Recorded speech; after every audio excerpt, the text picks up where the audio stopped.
Welcome to This Month in Leominster History. Join the dynamic historians, Mary Murata of the Leominster Historical Society and Ron Gerard of the Leominster Historical Commission, as we visit historic places and talk about the events that happened this month in Leominster history.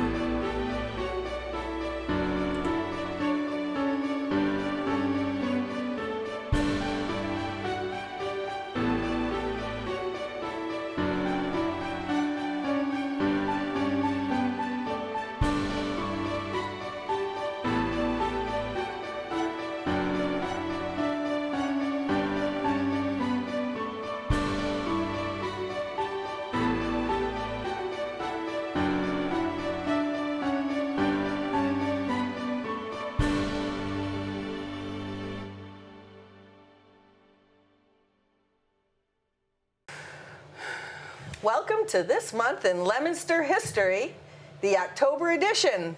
My name is Mary Murata. I'm with the Leominster Historical Society. Today I'm here with Ron Gerard of the Leominster Historical Commission. Ron, we have quite a show coming up for October, don't we? Yeah, we sure did. We had about 60 calendar events. A lot of events for October. And once again, Mary and I took the best calendar event dates that we thought would be really great for to talk about the show. And again, Mary and I went out on location and filmed all these great events. And if you're looking for the other events, the Leominster Historical Commission took over the slide presentation for us because it's a tremendous amount of work and time involved to put this all together.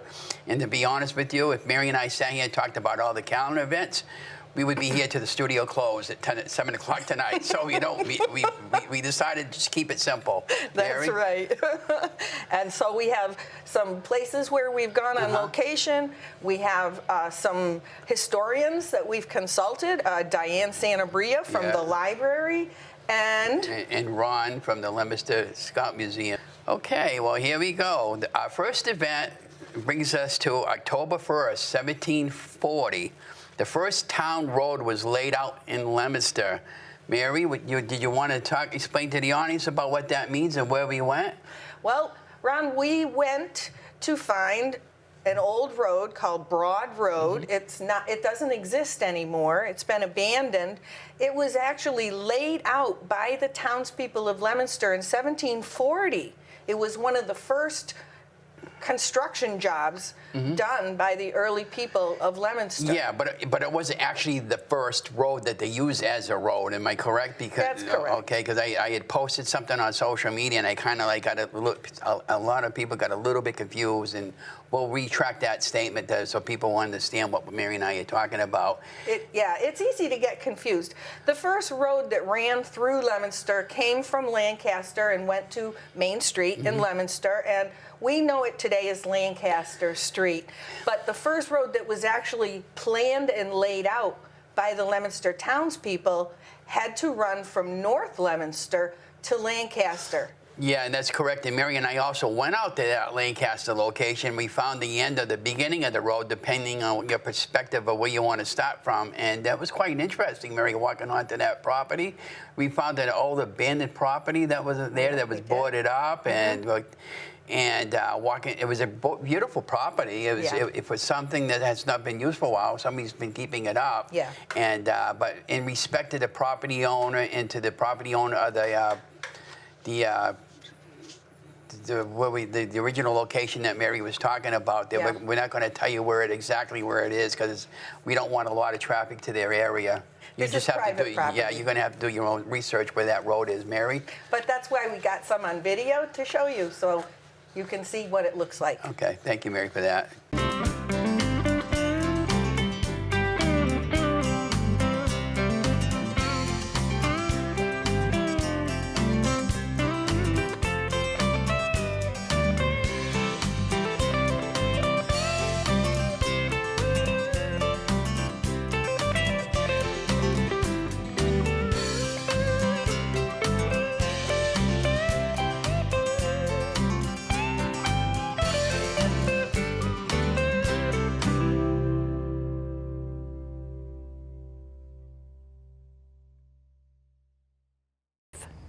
In the year 1740, the townspeople of the young town of Leominster decided that they needed to build a road, the first road in Leominster.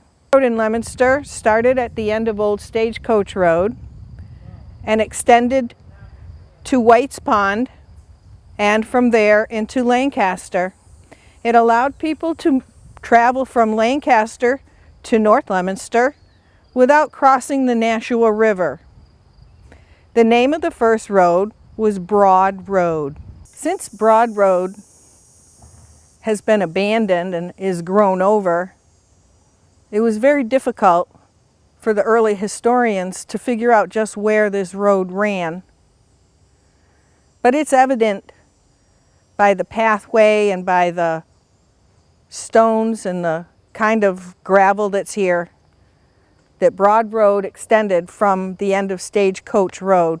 So this is Ron Gerard and Mary Murata. We're at the beginning or the end of the very first road in Leominster. This is Broad Road. We're actually in Lancaster, not Leominster. But this is where the road would have either started or ending, depending on your perspective.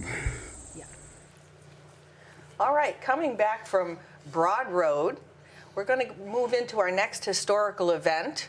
It happens to be happened on October 1st in 1900 when a librarian, her name was Florence Wheeler, first reported to her first job at the Leominster Public Library.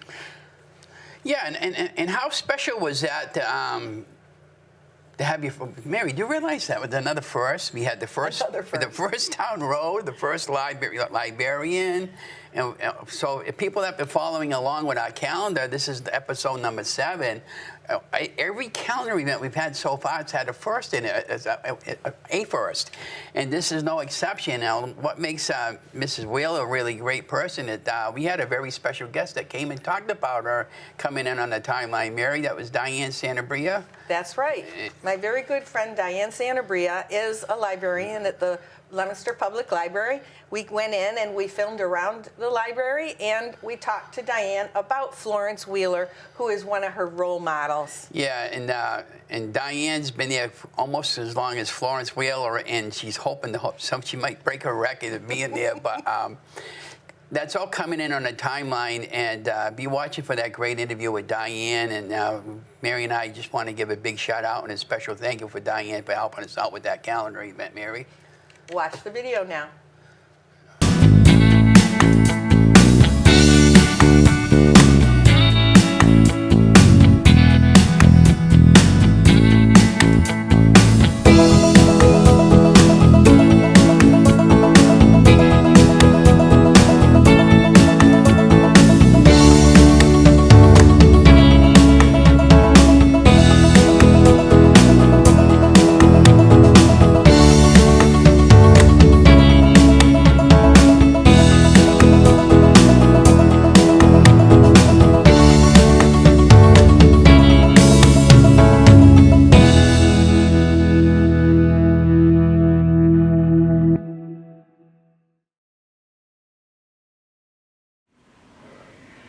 This is Mary Murata from the Leominster Historical Society. I'm here with Ron Gerard from the Leominster Historical Commission at the Leominster Public Library. Today we're celebrating a very important library event with my very good friend here, the librarian Diane Santabria. Hi Diane, how are you? Hi Mary, I'm very pleased to be here today. Great. As you probably already know, our event has to do with a librarian named Florence Wheeler, and she started her job at the library on October 1st of 1900, and that's an important historical event. And not everybody's first job, first day is an important historical event. Why do you think that was so important? Florence Wheeler was actually a librarian for almost 50 years. Wow. She began, as you said, on October 1st, 1900. She retired June 30th of 1949. And for almost 50 years, she was the face of the library, but she was a historian, she was a preservationist. her list of accomplishments is legion. And she's one of my personal heroes, so I'm really glad that we're here today to talk about her. Actually, Robert Cormier, I think, described her best. He called her a tiny woman with a large sense of history. And I think that's a great way to look at her, because she wasn't a very big woman. She was kind of slight. Robert Cormier used to joke that even when you saw her outside the library, she still talked in almost a half whisper. You know, just used to being in the library, being quiet. Whisper. So yes, the library whisper. But, we'll show some photographs when we get a chance. Yes, we do have a photograph of her down in the Carnegie Building, in the original Carnegie Library. Good. So yeah. So it was 1900, and she was very young at the time, I believe. Yes. Yeah. What was her first day like, do you suppose? Her first day was actually a rather inauspicious beginning to her career. Really? Yes, and actually in her final report to the trustees in 1949, she actually gave a snapshot of the library, what had happened during her tenure, how things had changed, but she also talks about her first day, and no one can tell it better than Florence, so I'm actually going to read her words from the report. She says, "My new diploma from the Drexel Library School gave me courage to apply to the trustees of the Leominster Public Library for a position as assistant, and it was a thrilling moment when I received the appointment, which carried a salary of $7 a week." Wow. The librarian, James M. Bronson, was a much-loved man in the community, but a man of whom all young people stood in awe, chiefly on account of his sea captain voice. For several years, he had employed boys to help during the rush hours, but he had never had a trained assistant. Unfortunately, the trustees forgot to tell him of the impending disaster, and when I timidly presented myself for duty on October 1st, 1900, he assured me that I had come to the wrong library. It was an embarrassing situation. So her first day started off a little rocky, but rather inauspicious beginning for a woman who did so much for this community and this library. Was really devoted to her craft and to this preserving the history of this community. Well, if I fell asleep and went back in time and woke up in 1900 and I wanted to go to the library, I wouldn't go here, would I? No, you would go to the what was the Old Town Hall, which actually would be now where the parking lot is between the Baptist and the Unitarian churches, and it became a police station for many years until the new police station was built in the late 50s, early 60s. But the library occupied the first floor of the town hall for a long time, or the second floor, I should say, of the town hall for a long time. But it was a very cramped situation. People weren't happy that they actually one of the librarians did a publicity stunt that he had cutouts on the steps of the town hall of vagrants and drunks, and that our children should have to pass through these people from the police station to get to their public library.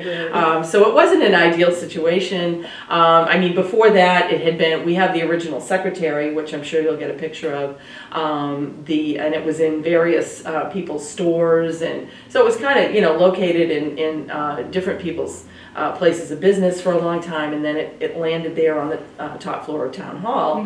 But people had been agitating for a while about getting a new library building. So it was in 1906 that we got the gift from Andrew Carnegie of $27,500 to build the library, and the city had to agree to spend 10% of that every year for the upkeep of the building. So in 1910, this absolutely gorgeous Carnegie building that we're sitting in opened to the public, and really stayed that way until the 1966 edition was built.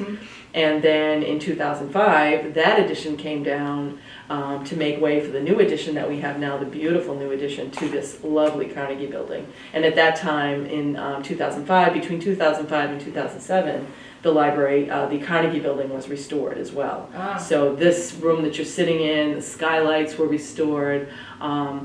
We have antique lamps down on the first floor that belong to City Hall. The skylights down there were open. The front door is now open. That was not used for many, many years because that used to be the old children's room. That people remember that in the 60s as the old children's room. Right. So it was a very different, very different library that she oversaw when she first started, and then was able to oversee that building project and open this beautiful, beautiful. It must have been very interesting for her to be part of that process of going from the I'm old sure. library to the new library. She was a little disappointed, I think, that the stacks weren't as open as she wanted them to be. Florence was very big on throwing the stacks open, letting people browse and really discover things, and that's one of Robert Cormier's famous stories, actually, is that he became very adept at sneaking behind. It was a horseshoe-shaped desk when he walked into the front doors of the library where the librarian was, and the stacks, the precious stacks, were behind it. And he got very good at sneaking around the desk into the adult stacks where he wasn't technically supposed to be because he didn't have his adult card yet. And one day Miss Wheeler found him there,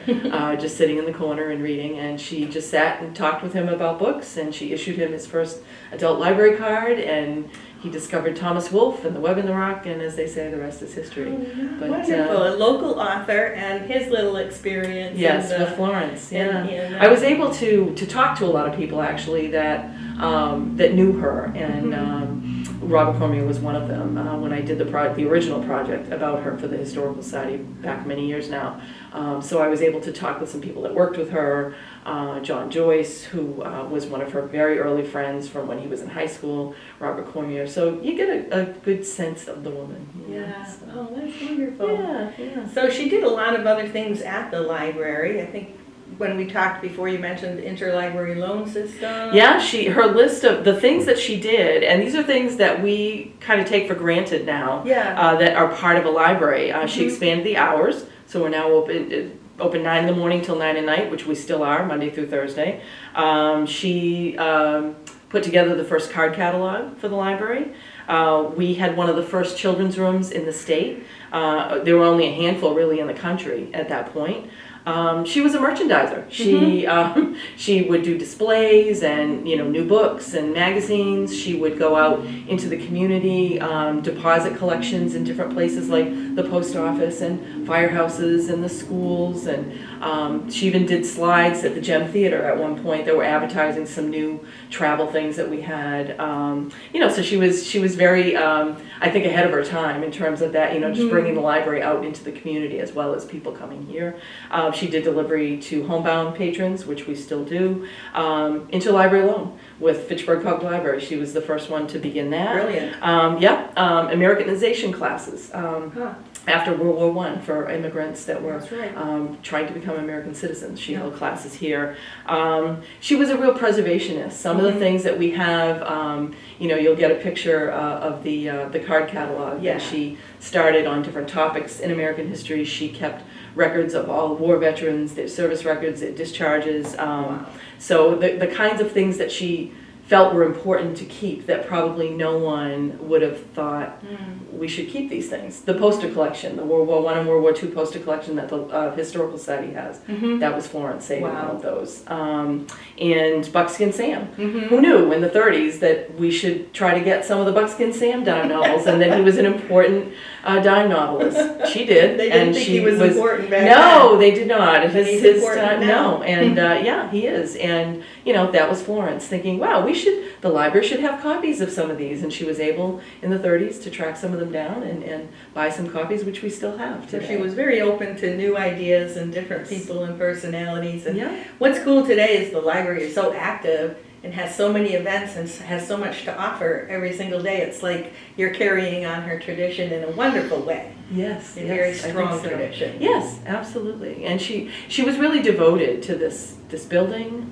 to the concept of developing readers and sharing books with readers, and she would be amazed at the plethora of things we have now for people to borrow. You can borrow a telescope, you can borrow a hotspot, you can borrow as well as books and DVDs and music and all sorts of things that you can borrow from here. But I think she would be very proud that we're doing things like that. But John Joyce remembers during the flood of '36. He said, this, especially the downtown area, we're very low in terms terms of level of the city. So there was a lot of flooding. People are in rowboats, trying to get around. And he happened to kind of, wander downtown just to see what was going on as a young man, And he says, the lights are all ablaze in the library. And he's thinking, oh my gosh. He walks in and he says, there's Florence with a blanket. And she says to him, well, if need be, John, I'm going down with the ship. So he said, ship. The library ship, exactly. And there she was, devoted, because they had to really scramble to any of the stuff that was in the basement. We had trouble for years, with water in the basement and flooding, and so they had to, really make sure that they pulled everything up that would have gotten damaged, in the flood. So yeah, but yeah, she was quite lazy. All that work she did and all that research and everything led to the genealogy of Johnny Appleseed? Johnny Appleseed. That's probably the accomplishment she's most known for. Because John Chapman really was, in a lot of places, was thought of as a myth. This man, going across, donating apple seeds and planting orchards, and or if people did believe he existed, a lot of people thought he was born in Springfield or somewhere outside Boston. She's the one who proved that he was born here. An exhaustive search of church records and city records and just putting the puzzle together, and she said, and she could justify every step of the way that this leads to this leads to this. Anybody who does genealogy knows that that's how you start. You have all these clues and you finally can put them all together. So that was huge news, back in 1935. And we make the most of it today. We do, absolutely. We've got a huge amount of history in this community, and hopefully people will come here and enjoy it and discover it, explore and ask it, questions, explore. Absolutely. Yeah. So she was not just a member of the library, librarian. She was also a member of the Historical Society, wasn't she? She was a founding member. Founding member. Did she give talks, you suppose? Yeah, I think that was something that really was kind of expected of members of the Historical Society back in the day, was that you contributed in some way to the history. We have our little red book, which is papers read at meetings for the Historical Society, and there's so much good information about the early community, schools and roads and taverns and all sorts of topics that members found interesting. And of course, being written back in the day, you're close to the information. You can interview people, you can, get the information that sometimes gets lost, as the years go by. The world is much different back then. Yeah. So she really considered it, the job of members of the society, that, we explore and we write down and we keep records of, what we find, and, that was just really such a part of her DNA, to do that. So it made sense, and that relationship between the society and the library has been just a rich one for many, many, many, many years. Really going back to the beginning of the society and the library. The library in 1900 when she started, and then this library was built in 1910 or so. We opened. And then the Historical Society started in 1906. So it was a very active time for these people who were interested. Edmund Davis. I mean, she was, the whole museum, which a lot of viewers are probably remembering, the Leominster Museum. When you come to the second floor of the library, where we are now, in this room that we're in now, a lot of people remember coming up here and browsing around the museum, all the cool things that they had in here, all of which got moved over to the Field School Museum when the society had a permanent home. But up until that point, you met in members' houses, maybe some, city, I'm sure they met at the library, in the meeting room of the library, which is just across the way, but until the society had a permanent home, a lot of these things, needed to be displayed, or, and she took charge of curating that collection and overseeing it for a long time, even after she retired. So she was the curator for the museum. She was. Did she have outreach to schools? She did, yeah. As I mentioned, she had deposit collections. She was very What's involved. What's a deposit collection? So we would decide, and we do that now too. Senior centers, like we bring books to the senior centers, some of the senior housing projects. And you basically put together a collection of, maybe 10, 20, 30 books that you rotate on a regular basis so that people who can't maybe get out as easily still have access, to some of the books from the library. So she did that. She was very involved with Leominster High School and the productions at Leominster High School, the drama productions. Yeah. She was an advisor. They used the library. They met here to practice and rehearse, and they actually gave her an award at one of the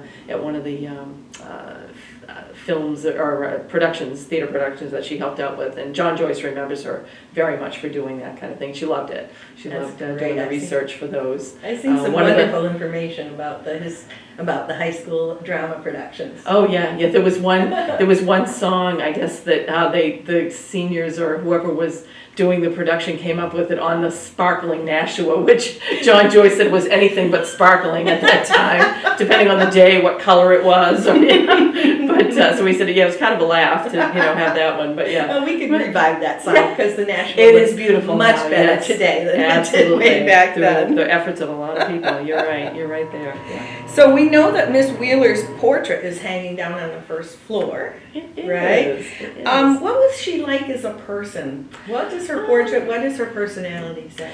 I think that the portrait is funny because apparently when they decided they were going to commission the portrait, when I talked with Mr. Joyce, John was really wanted to make sure that I understood that the color of her hair in the portrait is not Florence's hair. Oh, okay. There was a very big argument with the artist and the people on the committee to get the portrait done about the color of her hair. And even Robert Cormier remembers that it was a very striking shade. It wasn't brown, it wasn't red, it was somewhere in between there. And I'm not even sure strawberry blonde would even describe it, but John Joyce, anyone who knew John Joyce knew his accent, and he said it was Titian.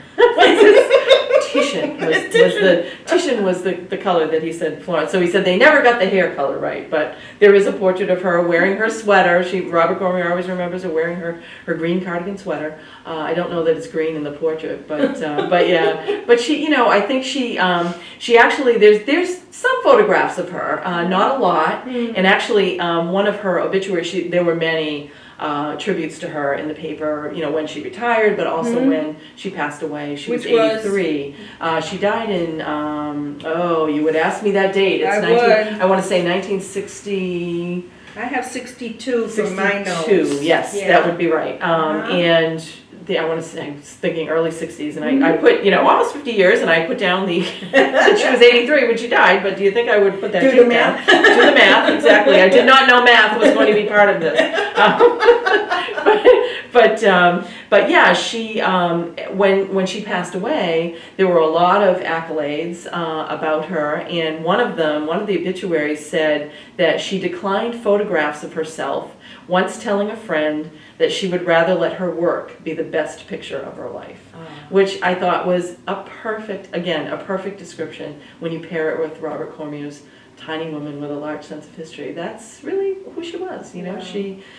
She led by example. She really felt that this place was the heart of the community, that our history was important, and that's one of the things, as you know and as Ron knows, anyone that works with the Society of the Commission, there's such a rich history in this community, and I don't think people realize it sometimes, or they take it for granted. All of the famous people and the kinds of things that we are known for in this community, whether it's industry or history or art or whatever it is, there's so much to discover, and I think that was something that she carried with her through her whole life. That this is, come on in. There's great things in here.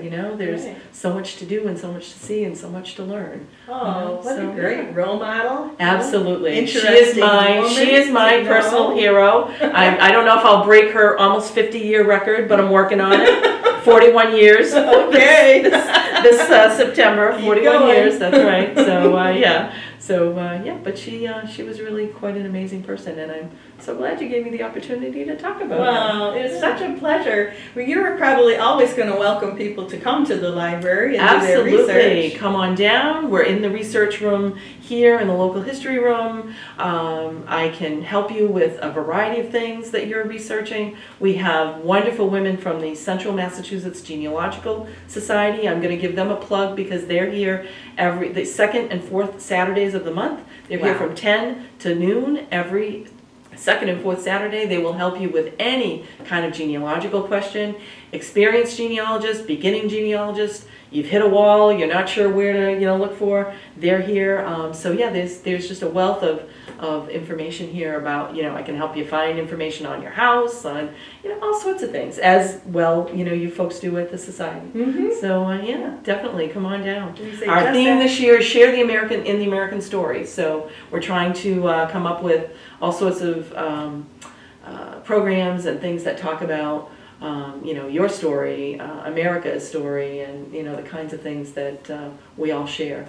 So that's our theme for this year. So I think this kind of fits in really well with that. So. Very good. And we have an appraisal event actually coming up with Skinner's the last Saturday of the month, the 28th. So if you have some really neat treasures that you'd like to have appraised for free, we have a form to fill out. It's on our website, or you can stop by and fill out a paper form, or you can just come and watch. Mm-hmm. It's going to kind of be like our own. I can't say the AR word because Skinner has told us we cannot use that in publicity, but you will be able to see everyone's treasures kind of spread out, and it'll be a great afternoon. How So, wonderful. yeah. I'm looking forward to that. Thank you. Well, thank you for being on our show. Thank you, Diane. Mary. It's It's wonderful. so much fun to watch. Good. I don't miss it. So That's great. good luck with further endeavors. And if Thank I you. can help out, I certainly will. Thank you very much. You're welcome. Thank you, folks. Well, that was wonderful to see the Leominster Public Library the way it looks today, and to talk about how far it's come since 1900, wasn't it? Exactly. Well, the next event on our timeline is October 9th, 1975. That was when the Leominster Department of Public Works building on Graham Street was dedicated. And once again, we took advantage of our ability to take the cameras out, and we went to the Department of Public Works facility on Graham Street and filmed there, didn't we, Ron? Yes, we did. Those of you who might not know where that is, because it's on Graham Street. When you're going by there, you drive by there all the time if you're familiar with the area. That's where we get all our salt for our roads, and we actually went inside the building and we did some video of the trucks. Mind you, there wasn't a lot of trucks there at the time that Mary and I went, but a lot of them were out on call for that day. Right. But we did have a tour. We walked through the entire area. We walked in the backside, and there's a huge barn with salt that we saw that day. That's all coming in on the timeline. And I'd like to thank the people over there for letting us film inside there, and Pat LaPointe for helping us out with that tour, Mary. All right.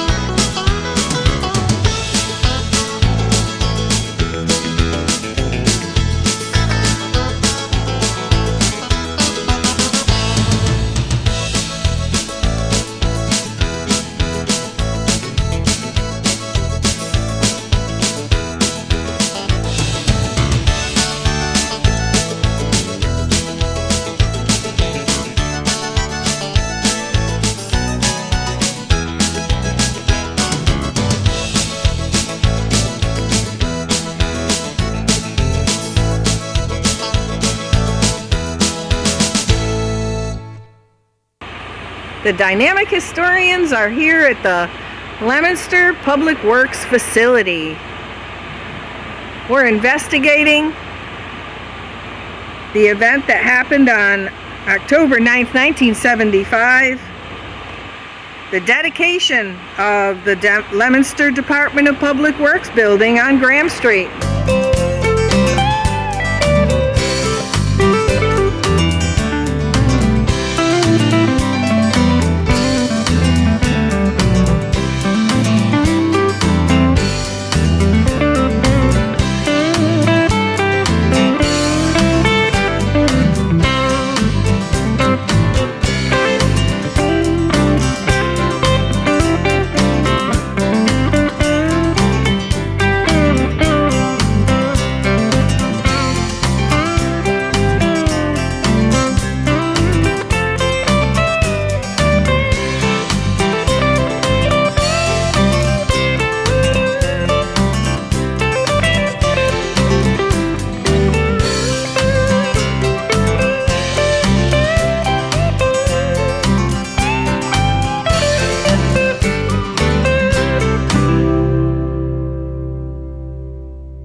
Beautiful.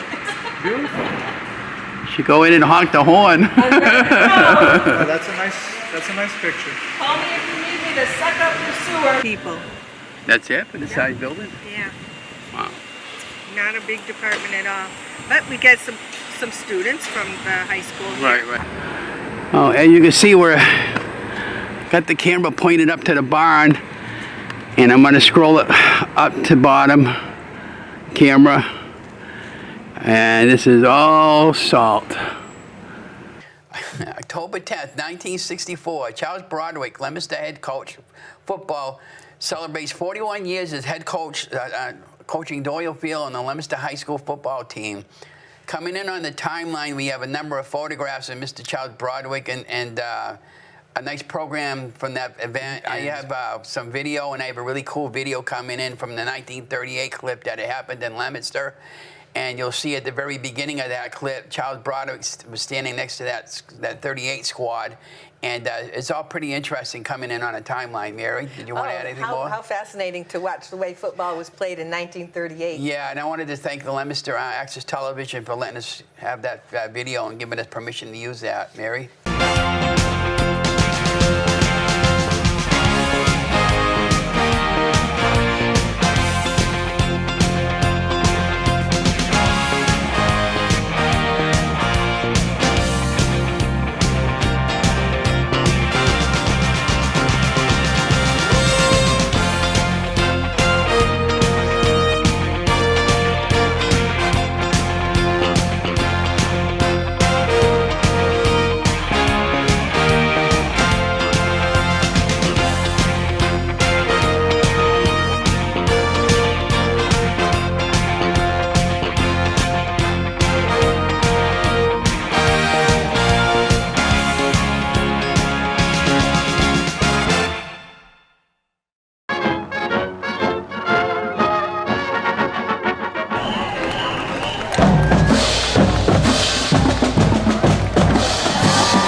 October 11th, 1928, the Plymouth Theater opens on Mechanic Street. Opening night had been delayed due to the late delivery of fire escapes. Mary, did you want to add anything more to that? Oh, well, they couldn't open the theater without appropriate fire escapes, I'm sure. Yeah, that's correct. And that brings us to my next calendar day, 23 years later, October 12th, 1951. Hollywood legend Alfred Hitchcock arrives at Leominster City Hall to present an orchid to Mrs. Rosina McAvoy.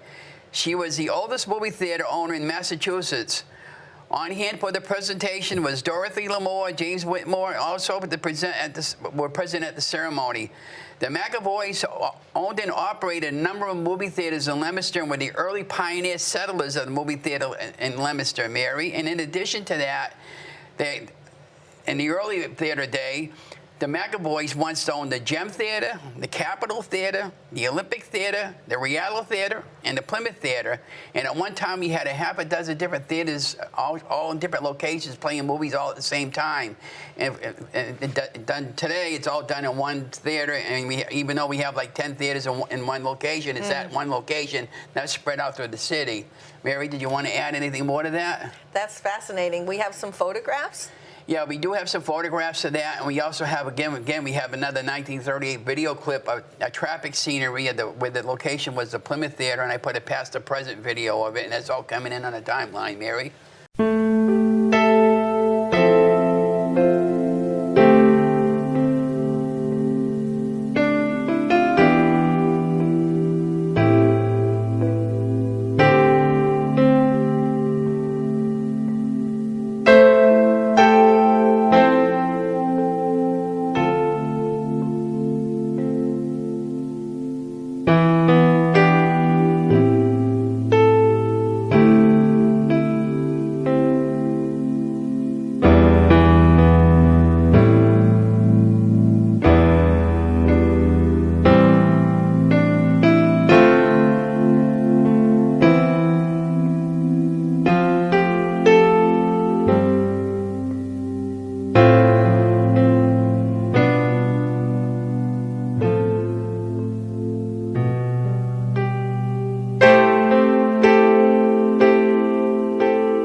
many theaters in Leominster at the same time, Ron. That was fascinating. Yeah, and don't forget to be and I just wanted to make a special thank you to Karen Byrne for helping me Yes. out with the 2 documentaries that we did. Her family had the history of the movie theater in Leominster, and I won a movie award documentary for my work in documentary last year from the studio. So I just wanted to thank her and thank the studio for that. Mary? Awesome, awesome. Well, our next event comes up on October 15th. Now, this happened in 1910. Reverend Gauld of the Unitarian Church established the first Boy Scout troop in Leominster, Troop 1. Mm-hmm. There were 18 boys registered as the first Boy Scouts in Leominster. Right. So, as usual, our dynamic historians, we took our camera to a very special place, the Leominster Scouting Museum. Right, Ron? Yeah, that's correct. And Ron of the Leominster Scouting Museum was gracious enough to open the doors for us on a day that they're not usually open. And we filmed the entire Scout Museum, and Ron was talking about the different things, the artifacts and the patches, and he thoroughly explained what each one meant and the different things that they had on display. And that's all going to be coming in on a timeline. And what I did with that particular clip, I shortened it a little bit, but be watching for the fuller version on Ron's Facebook page. Okay. Mary?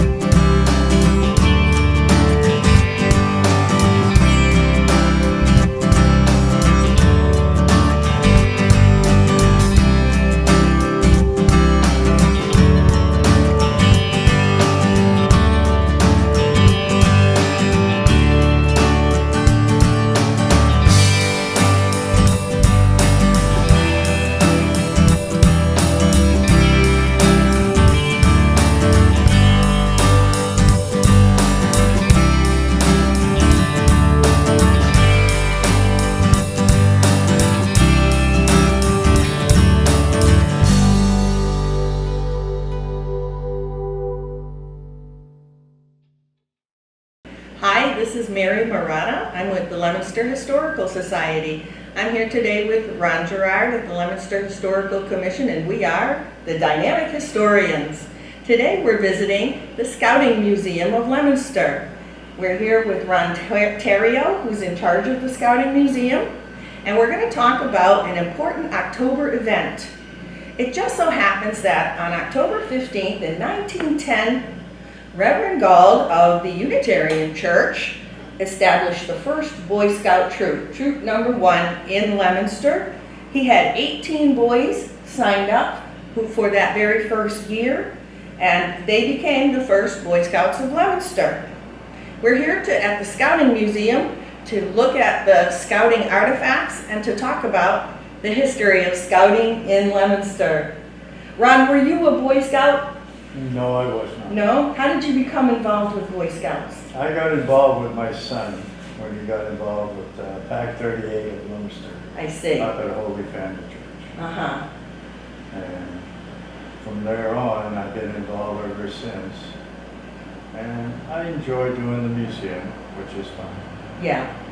Has scouting changed a lot since you started working with the Scouts? It's changed quite a lot. I mean, as far as merit badges and everything else, that has maintained. They actually increased a lot of the merit badges that the boys can work on. This the Boy Scout troop was in action for almost 100 years, 70 years or so, until 1987. That's correct. What happened, do you suppose? Well, a lot of the troops actually kind of broke away from the churches. And this, they got sponsored by other groups. They move on. Yeah. They didn't replenish those troops. Mm-hmm. When Reverend Gould started the first troop, he already had boys. Okay. They used to do their own programs, and he thought this was a better way of getting the boys more involved in communities and other stuff. So that's when he got involved with the Boy Scouts That's fascinating. and got involved in that. Mm-hmm. What kind of things did the Boy Scouts do over the years for the community? Well, the boys do a lot of projects for the town. Mm-hmm. In Leominster, they restored the father's cemetery, Okay. the old cemetery. They had redid that as a project. They did walking trails as projects.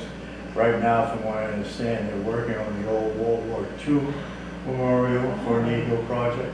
So the boys are really involved in the community, besides doing parades and everything else. But they do a lot of projects, because that's what it's all about, scouting. Getting them involved in the community, get them, to do stuff, so, which is great. Sounds very hands-on. It is, it is. You got to thank your leaders, because without your leaders, Mhm. you wouldn't have anything. A lot of these leaders are very, very good with the boys, and they keep them busy, keep them active. They do camping, they do outings, they do all kinds of stuff. And that's what keeps the boys' interest. Yeah. Yeah. What gave you the idea to start a scouting museum? Well, at my son's Eagle Scout banquet, there was a couple of older ladies there, and they were talking about how they had their husband's Eagle Scout badges. And, most of their kids didn't want it, and they wished there was a place where they could donate it. And I said, it'd be nice to maybe do this, and people could donate their stuff, and then we keep it around for people to be able to visit and see what it was. Yeah. I never got their badges, but I did start a museum. I started this in my living room, and then my wife told me I had to leave. She said, that's it, you gotta find a bigger room. So I petitioned our city councilors, and they were gracious enough to give me one room and expanded it into what we have now. Several rooms. Which is several rooms, which is a lot of stuff, and a lot of history. Yeah. I've got, I don't know if anybody's familiar with Roger Moore, but he's the one that founded Moore's Lumber. I have his scout uniform here from 1933 World Jamboree that he had gone to. Wow. And he was an Eagle Scout. The And World Jamboree. Yeah, and his two sons had made Eagle Scouts. Wow. Yeah, so, you got a little history here and there. There's a big influence on Leominster and on Leominster people growing up. Actually, Leominster and the surrounding towns were very active in scouting, Mhm. very active. Wow. They did the planting of the trees up on Wachusett during the war and stuff. They did all kinds of activities to help the government, which was good. And Scouts was involved in war bonds, Mm-hmm. so, they kind of helped out a lot. And, so, I mean, Scouts been involved for a long time. Doing important work. Yeah. And, a lot of the kids that end up making Eagle move on to bigger and better things. But that's all you can ask from your kids. And Yeah. plus it keeps them busy and gives them something to do and a place to go. Yeah. Camp on Oxford, they had over the summer, I believe. Thank you, Ron. This was really fascinating. Thank you for having us Nice over. meeting you. Do you open for the public? Yes, we are. We're open Monday nights, 6 to 8, or by appointment. Okay. And they can call 978-870-2759 and make an appointment. They can bring their troops, they can bring their whoever. Like I said, we do school tours, which is starting next month. Yeah. So, but I mean, if they ever want to come up, all they have to do is call. If they want to donate, they can call that number. Okay. Now they have do you have a website or a Facebook page? I got a Facebook page, which is Leominster Scouting Museum. It's got to be upgraded. My buddy Ron Gerard's supposed to do that, but who knows? He's so busy. Well, that's it from the Scouting Museum at the Gallagher Building, downtown Leominster. Thank you, Ron Terrio, for having And us there in. is, just to mention, there is an elevator. And, because sometimes you get elderly people that don't think they can get in. Mm-hmm. But there is an elevator and you can come up and visit anytime. Thank you. All right. It's a wrap. Thank you, Ron. Well, that was a really interesting tour of the Scouting Museum. I've rarely seen a museum that was that organized and that well displayed as it is there. I encourage everyone to go and look at it. Yeah, and they're open on Monday nights, and they will accommodate you if you can't make it on Monday night. They will That's put all right. that information in on the timeline, Mary. It's a great place to visit. So our next events are all about a very famous man. His name was Bernard Doyle. So you probably recognize that name since we've all been to Doyle Field. Well, Bernard Doyle was actually born on October 29th, way back in 1873. Now, he was the Leominster mayor for 4 years, and he was the owner of the Viscaloid Company. He was a generous donor to many Leominster organizations and causes. As we can see, on October 10th in 1931, Doyle Field on Priest Street was dedicated. Now that land was given to the town of Leominster by Bernard Doyle himself. And on October 31st in 1873, our third October event for Bernard Doyle, we read that Bernard Doyle established a $200,000 trust fund for the Leominster Hospital. So we can see that he was very active in civics and in politics. He loved football. And so coming up on the timeline, we have some pictures of Bernard Doyle. Yeah, we have some photographs of him when he was the mayor of Leominster. I have a photograph of the old City Hall, and I also have some photographs of Doyle Field, and I have a little bit of video of Doyle Field, what it looks like today coming in on a timeline, Mary. And it's all pretty interesting. It is.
Brings us to my favorite. Mary, are we ready? I don't know if I am. Oh, gosh. Okay, so if you've been following along with our timeline for the last 2 or 3 months, actually the last 6 episodes, we were talking about prohibition or prohibition. I used to have a problem with that word, but I'm going to read you the calendar date. October 23rd, 1930.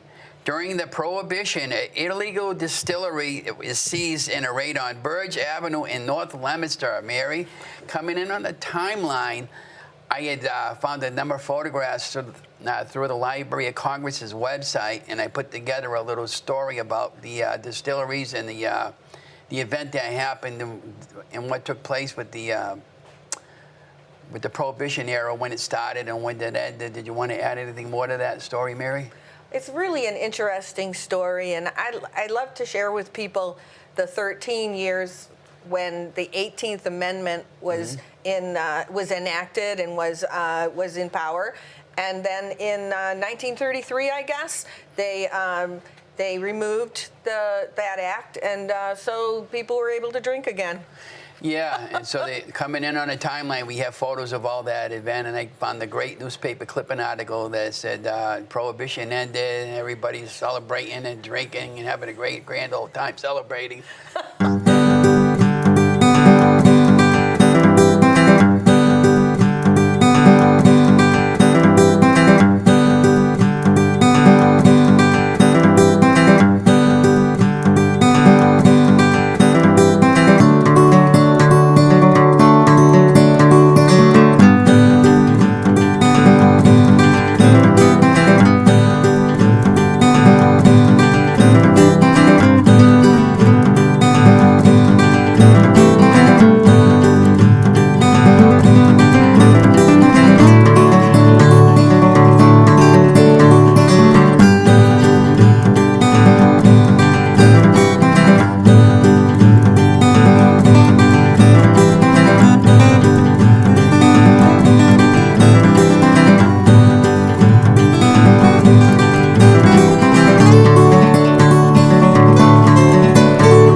Well, okay, the Prohibition era is over, and we're moving on to the very last event that we selected to talk about on our show for October. On October 29th, 1847, the famous Leominster photographer Edmund Davis was born. Now, Edmund Davis was a photographer, he was a taxidermist, he was a furniture upholsterer and repairer. He was with the Leominster Historical Society. He was a curator at the early Leominster Museum. So he would have been on the society and in the museum about the same time as Florence Wheeler, who we were talking about earlier. So he might have been a good friend of hers. Yeah, and through the help of the society and volunteering with the society now for a while, and with this young lady over here, Mary Murata, the society's not a habit of usually letting their stuff out the door, but she gave me all the Edmund Davis's slides, and I was able to scan them and digitize them for the society. And coming in on a timeline, we have a few of our personal favorites that we put together with some capture underneath all those photographs, so you know what they are. Yeah. And some of them are really, really cool photographs. Now, even though Edmund Davis was before Mary and our time, I've gotten to know Edmund Davis through his work, and he was quite a phenomenal photographer, Mary. He was. He was. You'll see some wonderful and very intriguing photographs coming up.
guess this wraps up another monthly edition of This Month in Leominster History. Mary, did you want to add any more to our show before we close out? Well, I would, Ron. I would like to send a special thank you out now to the Historical Society on 17 School Street in Leominster. We have a museum and we have a research room. We have a great collection of photographs and videos and artifacts that are used here on this show. And that's why I want to thank them for that today, for allowing us to use those things to help make our show better. Yeah, and I'd like to thank the people that's involved also at the Historical Society and Leominster Access Television and the Commission for letting us use their prompts and their photographs and the video that we use. And a special thank you also to Diane Santabria right. and Ron from the Leominster Scott Museum for being our special guest this month. Mary, what else you want to say before we close it out? It was a great show. I hope everybody enjoys it, and we'll be catching up with you in November. And I wanted to point out one more thing before we close out. If you see Mary and I on the street, stop by and say hi. But don't forget, we're filming out a month ahead of time. So, but that's about all I wanted to say. And I just wanted to thank Leominster Access Television for letting us use of the studio. Mary, what do we got going on for November, for the next month, November? We got elections coming up. Election month coming up for sure. There should be a lot of good information there. We do. So be watching for those calendar events. Thank you, Leominster TV. Okay. Have a good month, Mary. Have a good month, everybody. Bye, everybody.